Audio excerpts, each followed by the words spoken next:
Bonjour tout le monde, c'est Solef avec vous. Pour aujourd'hui, on va réaliser une salade avec laquelle j'ai participé dans un jeu entre blogueuses recettes autour d'un ingrédient où les herbes aromates étaient la vedette de notre jeu.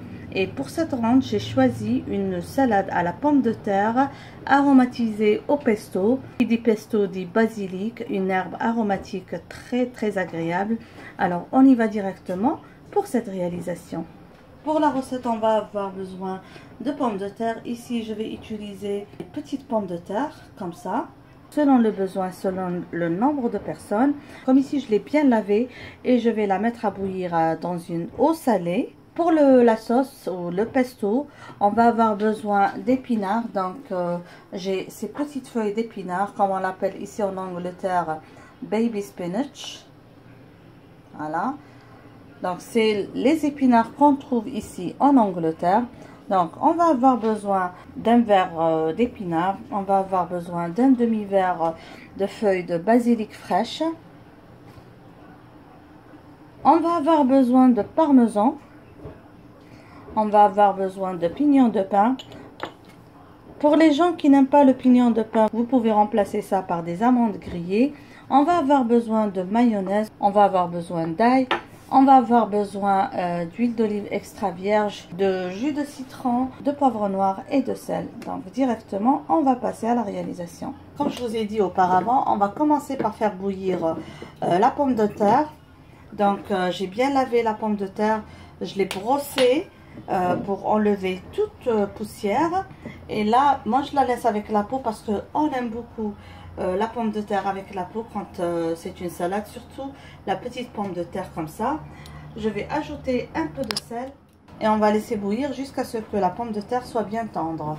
Maintenant, je vais préparer la sauce qui est à la base d'un pesto au basilic. Dans le bol du blender, je vais mettre les feuilles d'épinards comme ça. J'ajoute par-dessus les feuilles de basilic, le parmesan, les pignons de pain, et si vous n'en avez pas, vous pouvez remplacer par des amandes que vous aurez grillées préalablement.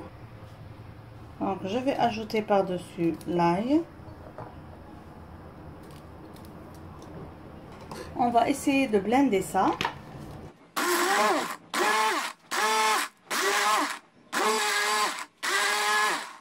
Donc là j'ai introduit la mayonnaise. Je vais ajouter par-dessus un peu d'huile et le jus de citron. Encore une fois, on va tout bien mélanger.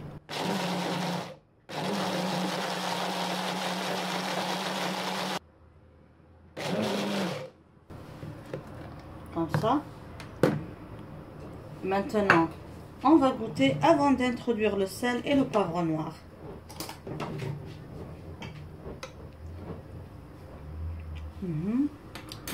Je n'avais ajouté que le fromage, donc juste un peu de sel.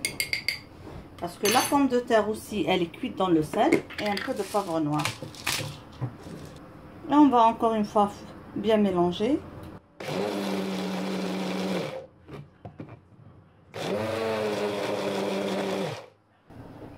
Comme vous le voyez, ma sauce pesto est prête. Elle est trop bonne. Il n'y a pas mieux que les préparations faites maison. C'est un délice. Je vais la mettre au frais jusqu'au moment de la préparation de la salade. Alors la pomme de terre est cuite comme vous le voyez. Je l'ai égouttée de son eau.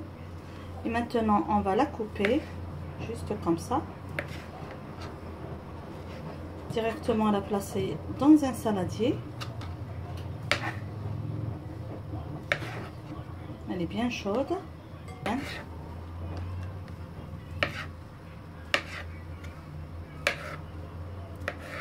On va ajouter un ingrédient que j'ai oublié de mentionner tout à l'heure avec les autres ingrédients.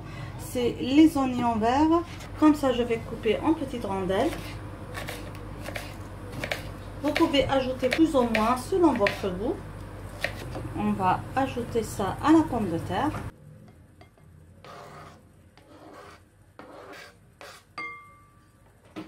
On introduit la sauce pesto à la pomme de terre 1 heure avant de servir.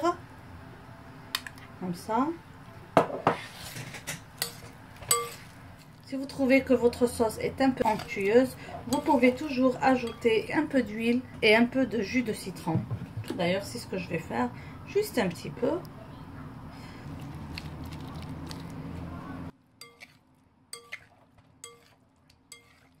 Et on va directement passer au dressage de notre salade. Nous voilà arrivés à la décoration finale. Comme vous voyez, j'ai déposé de rondelles de citron. Je vais garnir avec un peu de parmesan par-dessus. Et on va directement passer à la dégustation. J'espère, mes amis, que vous avez aimé cette réalisation. J'espère que vous allez la réaliser. Et si vous le faites, n'oubliez pas de m'envoyer les photos sur mon email amourdecuisine@gmail.com. Si c'est la première fois que vous vous trouvez sur cette chaîne, n'oubliez pas de vous abonner et de cliquer sur la cloche pour l'activer. N'oubliez pas aussi de liker et encourager cette recette avec vos commentaires. Je vous dis à la prochaine réalisation et bisous.